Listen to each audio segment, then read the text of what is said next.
아침에 주시는 하나님 말씀은 요한계시록 17장 17절 말씀입니다. 요한계시록 17장 17절 한 절 말씀입니다. 이는 하나님이 자기 뜻대로 할 마음을 그들에게 주사 한 뜻을 이루게 하시고 그들의 나라를 그 짐승에게 주게 하시되 하나님의 말씀이 응하기까지 하심이라. 아멘.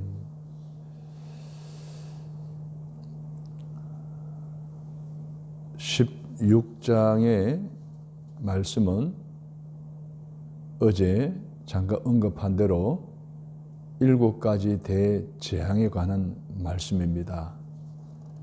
이 7가지 대재앙을 통해서 하나님 우리에게 주시는 말씀은 결코 잊지 않으시는 하나님 앞에 더 머뭇거리지 말고 이 7재앙을 당하기 전에 미리 결단하자는 것입니다. 하나님 앞에서 회개하고 부끄러움 없는 삶을 사시다가 이 재앙을 건너뛰고 피해가고 돌파해 나갈 수 있는 믿음의 승리하시는 여러분이 되자라는 메시지로 말씀을 마무리하고 17장의 말씀을 통해서 다시 하나님의 은혜의 말씀을 나누고자 하는 것은 승리하는 신앙생활입니다. 이 17장과 18장은 큰 음료로 상징되는 바벨론의 모양과 멸망에 관한 메시지를 주고 있습니다. 그러기에 이 계시록의 말씀은 믿는 이들에겐 위안이 되고 위로가 되는 말씀입니다. 왜냐하면 예수 그리스도께서 결국 모든 원수를 이기시고 승리하셨기 때문이죠.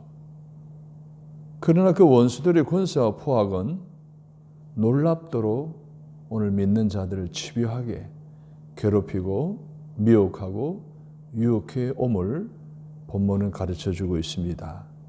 그러므로 우리는 이 믿음의 원수인 이 적그리스도, 큰 음녀, 큰 짐승으로 상징이 되고 있는 이 사단에 대해서 잘 알아야 됩니다. 적에 대해서 알 때에 백전백승한다 라는 그런 말이 있듯이 우리도 이 사탄에 대해서 알아야 됩니다. 배워야 알아야 믿음의 생활에서 승리할 수 있게 되는 것입니다. 그러면은 승리하는 신앙생활을 위해서 어떻게 신앙생활을 해야 되는가? 2가지로 말씀을 드리려고 합니다. 먼저는 세상의 세속주의와 향락에 빠지지 말아야 한다는 것을 말씀을 드립니다. 오늘 사도 요한이 큰 음녀가 물 위에 앉아 있는 모습을 환상으로 보게 됩니다.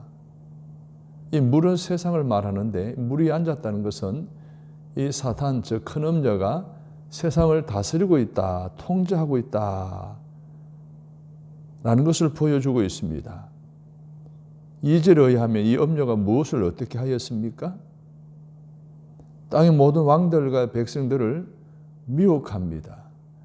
그리고 음란하게 하고 포도주를 먹여 취하게 만듭니다. 세상의 향락의 문화가 오늘 많은 사람들을 타락하게 만들고 있다는 것입니다. 또 사도 요한이 3절에 의하면 성령의 감동을 받아 광야로 가니까 음녀가 붉은빛 짐승, 사치를 의미합니다. 부와 사치를. 그리고 그 붉은빛 짐승을 타고 있고 이 짐승의 즉 사탄의 이름을 갖고 있음을 보게 됩니다. 그 모습을 보니까 자줏빛, 붉은빛 옷을 입고 있어요. 이것은 왕권 권세를 상징하고요. 온갖 금과 보석과 진주를 꾸미고 있어요. 부의 사치를 말하고 있고요. 손에 금잔을 가지고 있다. 이것은 방탕한 생활을 하고 있는 것을 보여주고 있습니다. 이렇게 음료는 휘황찬란한 차림을 가지고 몸을 치장을 하고 사람들을 미혹하고 있다라는 겁니다. 마치 예전에 길거리에 몸을 파는 여성들이 아름답게 치장을 하고 립스틱 짙게 바르고 지나는 남성들을 미혹하는 그런 광경들을 우리가 보곤 했었습니다. 그렇게 이 음녀는 사치스러운 모습을 가지고 믿는 자들을 미혹하고 또 유혹하고 있다는 것을 보여주고 있습니다. 그런데 이 음녀가 누구냐 하는 것이죠. 바로 바벨론을 말하는 것입니다. 바벨론을 음녀라 부른 것은 이 바벨론이 하나님을 배반하고 우상 숭배를 하면서 방탕한 생활을 하기 때문에 그렇습니다. 음녀로 묘사한 것은 세상의 물질적인 영적인 유혹의 창조와 너무 유사하기 때문에 그렇습니다. 그래서 본문에서 음녀는 하나님을 대적하며 우상 숭배를 하는 권한을 의미하고 있습니다. 6절을 보십시오. 근데 이 음녀가 믿는 자들을 뭐 하는 거예요? 미혹하는 거예요. 또 내가 보면 이 여자가 성도들의 피와 예수의 증인들의 피에 취한지라 내가 그 여자를 보고 놀랍게 여기고 그 놀랍게 여기니 라고 하고 있어요. 성도들을 죽이고 예수 믿는 사람들을 괴롭히고 피에 젖어 있는 거예요. 취해 있어요. 즉 방탕한 생활과 대피한 생활과 세속주의로 성도들을 넘어지게 하고 있다는 거예요. 마태복음 24장 38절 39절에 보면 홍수 전에 노아가 방주에 들어가던 날까지 사람들이 먹고 마시고 장가들고 시집가고 있으면서 홍수가 나서 저희를 다 멸하기까지 깨닫지 못하였으니 인자의 맘도 이와 같으리라. 세상의 노아 시대에 홍수 이전에 타락한 시대의 그러한 모습을 가지고 살아가도록 이 바벨론이 큰 음녀가 이 사단이 믿는 사람들의 피에 즉 넘어지게 하고 죽여서 피에 취해 있게 만들었다는 겁니다. 즉 성도들과 사람들을 유혹하고 꿰내어 시험하여 하나님께로부터 멀어지게 하고 있다는 거예요. 그래서 베드로전서 5장 8절에서 건세나라 깨어라 너희 대적마귀가 우는 사자같이 두루다니며 삼킬 자를 찾나니 이 마지막 시대에 깨어있지 않으면 결국은 이 바벨론에 당할 수밖에 없다는 거예요. 세속 문화에 음녀의 문화에 미혹당할 수밖에 없다는 거예요. 그래서 하나님으로부터 멀어질 수밖에 없다는 거예요. 이미 우리 주변에는 많은 사람들이 많은 지도자들이 향락주의와 세속주의에 취해 있지 않습니까? 2절을 보십시오. 땅의 임금들도 그와 더불어 엄행하였고 땅에 사는 자들도 그 엄행에 포도주에 취하였다 하고 지도자들과 많은 사람들이 이미 음녀의 이 향락과 세속과 타락 문화에 취해서 다 하나님을 떠났다는 거예요. 그럼 믿는 사람들도 끊임없이 유혹을 당하고 있으니 이 향락주의와 세속주의 빠지지 않도록 베드로의 말대로 깨어있어야 한다는 것입니다. 여러분 이런 타락의 현상이 세속주의 현상이 이미 오래전 선진국으로부터 후진국인 아시아의 국가회로 끊임없이 나라가 자본주의가 발전할수록 침범회와 사회가 타락 문화로 향락 문화로 세속 문화로 바뀌어지고 있음을 우리는 너무도 많이 보았습니다. 그러면 나 자신은 내 가정은 우리 교회는 이 세속주의와 어떤 관계에 있을까요? 안전할까요? 안전한 곳은 없습니다. 끊임없이 유혹해오는 이때에 우리는 깨어있어야 됩니다. 세속주의와 향락주의를 멀리하고 끊어버리고 오로지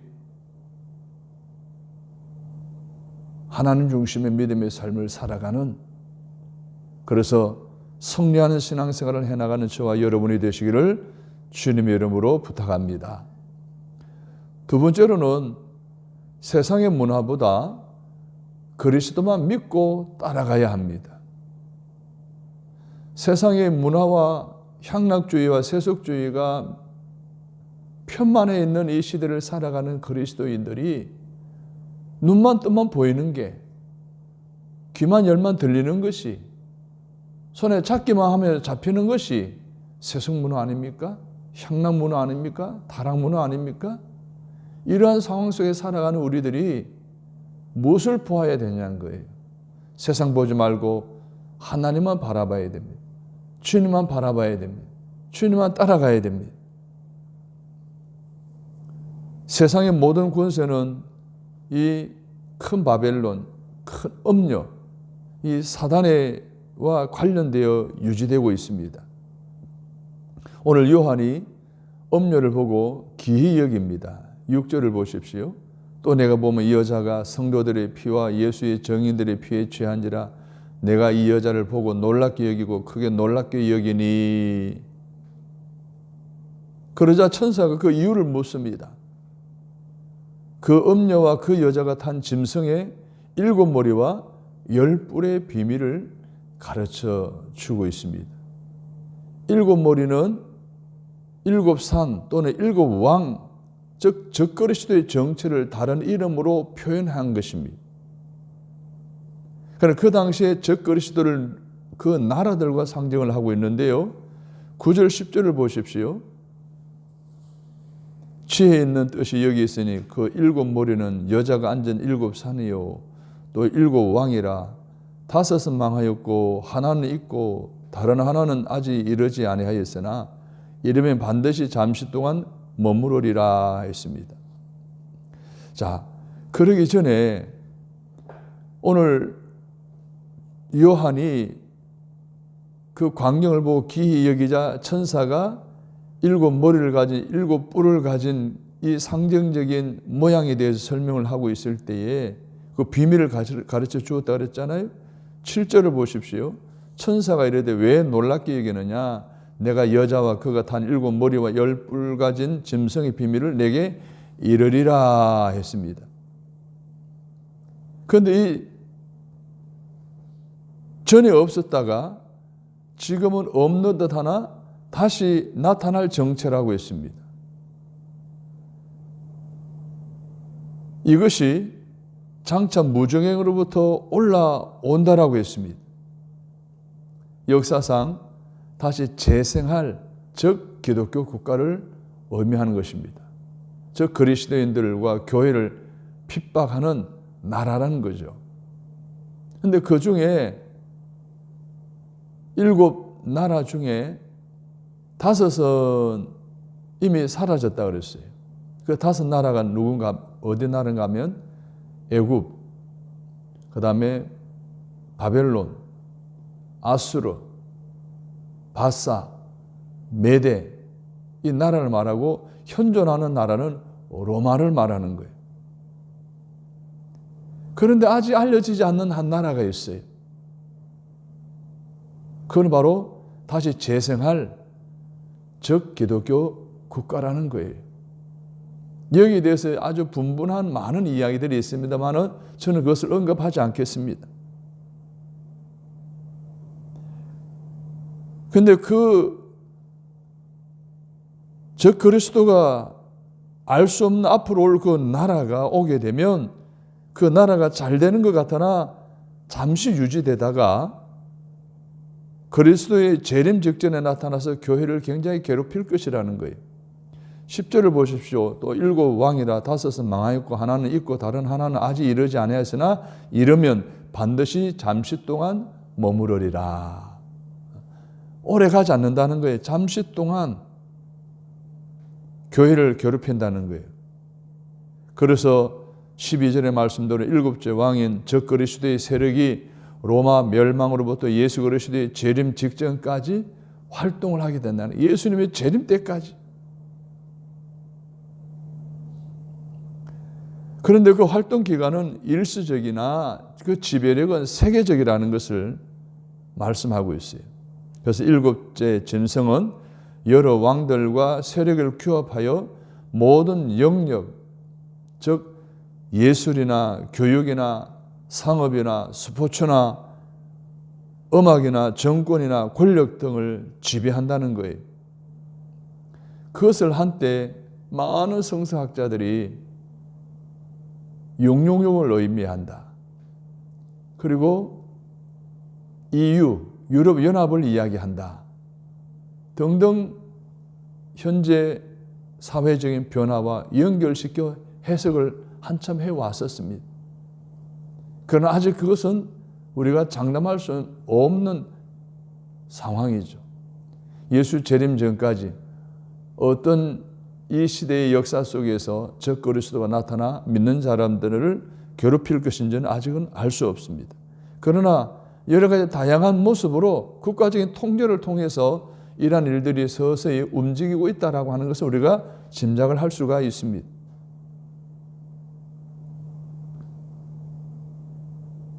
그래서 세상은 그 문화권에 굴복하여 허영의 길을 걸을 것이라는 것입니다. 또 이렇게 저들은 성도들을 대항하며 그리스도를 대적합니다.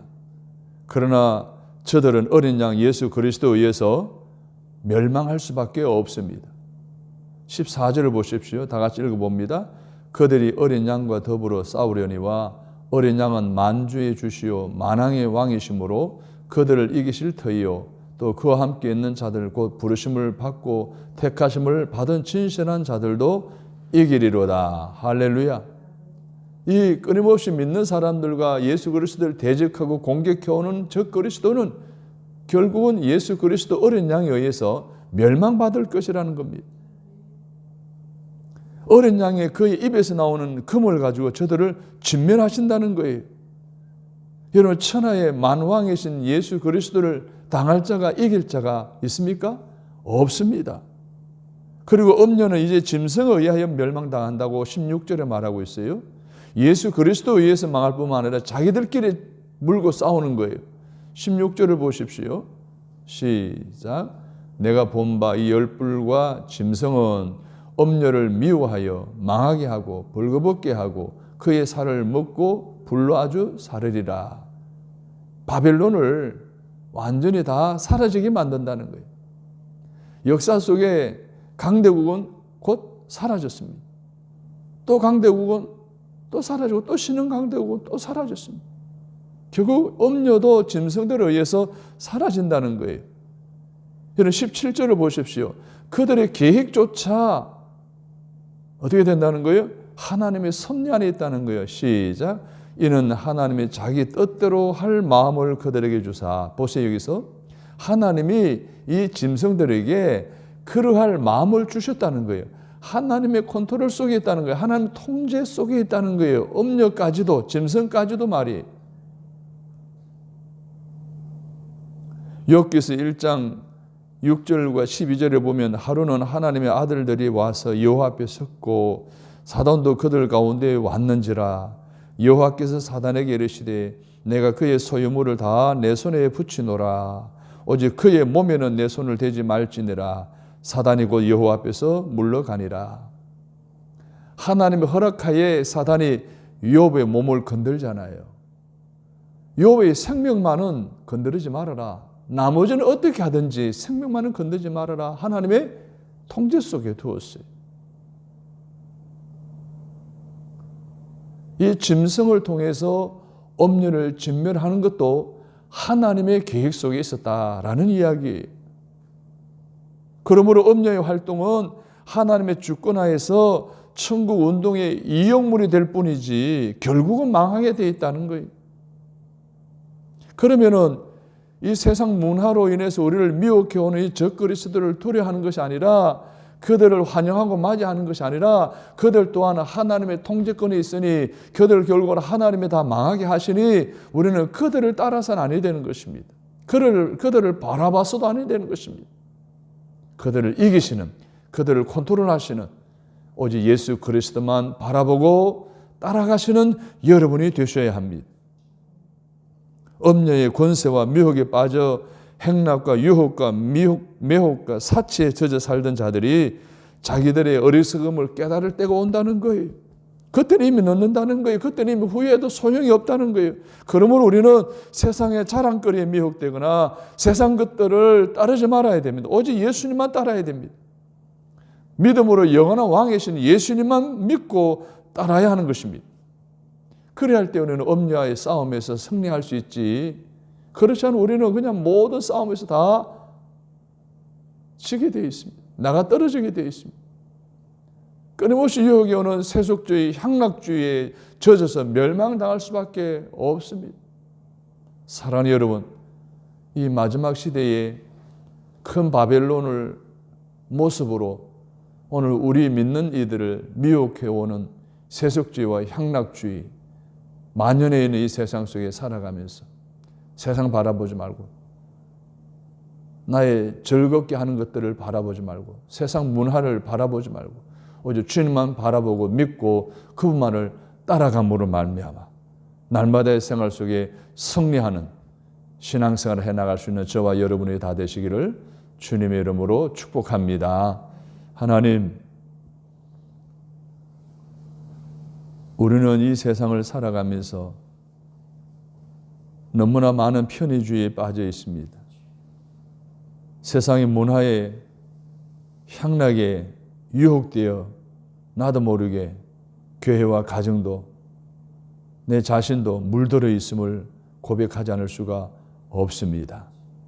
오늘 요한을 통해서 이 마지막 때에 바벨론을 필두로 해서 믿는 이들을 미혹해 오는 권세욕, 부의 축적, 사치, 향락을 주의해야만 하는 이 시대에 세상을 장악하고 있는 음녀의 미혹을 받게 되는 이 시대에 우리는 세상 문화보다도 그리스도 믿고 따라갈 수 있도록 큰 깨달음을 허락해 주시니 감사합니다. 하나님, 결국은 이 음녀의 활동도 하나님의 주권하에 있음을 믿습니다. 천국 운동의 이용물이 될 뿐임을 결국 망할 수밖에 없음을 믿습니다. 하나님의 섭리 안에 놓여 있는 이 어둠의 세력들, 이 유혹과 미혹에 빠져들지 않고 깨어있게 하여 주셔서 후회하지 않게 하시고 오직 예수님만 믿고 따라가고 바라보고 따라가는 저희들의 삶이 되도록 오늘 하루의 삶도 깨어있게 하여 주옵소서. 깨어서 하나님 미혹해오는 어둠의 세력, 세상의 문화, 세속주의를 예수 이름으로 물리치게 하시고 승리하여 감사하고 간증하는 복된 하루 되게 하여 주옵소서. 오늘도 간절히 원하옵는 것은 사랑 우리의 가족들을 말씀 위에 서게 하시고 주님만 바라보게 하시고 우리의 자녀들이 예수만 닮게 하시고 예수님과 동행하게 하여 주셔서 세상의 타락 문화에 젖어들지 않고 저들의 눈과 귀와 손과 입과 오감이 항상 깨어있어 영적이게 하여 주옵소서. 신앙적이게 하여 주옵소서. 승리하는 신앙생활을 살아가는 우리 자녀 모든 가족과 자녀들 손들이 되도록 축복하여 주옵소서. 코로나 바이러스로부터 안전하게 하시고 우리의 건강도 생명도 보호해 주옵소서.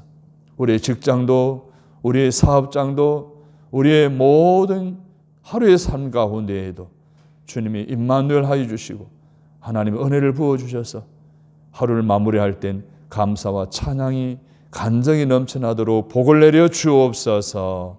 예수님의 이름으로 기도드립니다. 아멘.